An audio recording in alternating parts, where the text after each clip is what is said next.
Pinaliwana na bilang bagong kalihim ng Department of Public Works and Highways si Secretary Vince Dizon. Kasabay nito ay pinaliwanag ni Pangulong Bongbong Marcos kung bakit tinanggap niya ang resignation ni Manuel Bonoan sa gitna ng issue ng katiwalian sa flood control project. Para sa update, magbabalita live mula sa palasyo si Mobile Journal, Julie Baiza. Julie, ano ang naging paliwanag ng Pangulo?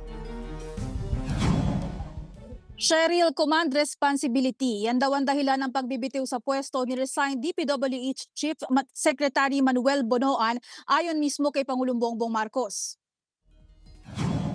Sa ambush interview ngayong umaga, sinabi ng Pangulo na inako ni Bonoan ang responsibilidad dahil nangyari ang mga problema sa ilalim ng kanyang pamumuno. Sa gitna ito ng investigasyon sa maanumalyang flood control projects. Nagpaliwanag naman ng Pangulo sa pagtatalaga kay bagong DPWH Secretary Vince Dizon.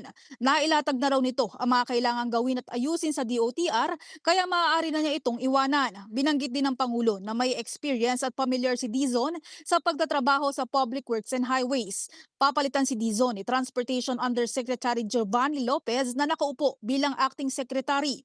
Kaugnay nito, babalangkas naman ang executive order ng palasyo para sa pagtatatag ng Independent Commission to investigate flood control anomalies.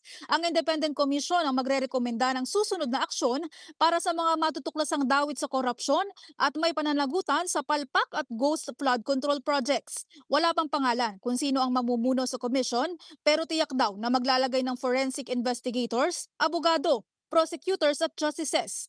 Hindi rin pinalagpas ng Pangulo ang pagsisingit anya sa ilalim ng proposed 2026 national budget. Kaya kailangan anya na maging malinis ang lahat ng anomalya. Cheryl, ngayon lang humarap naman dito sa palasyo si DPWH Secretary Vince Dizon kung saan inilahad nga niya yung mga magiging unang direktiba niya sa mga susunod na araw.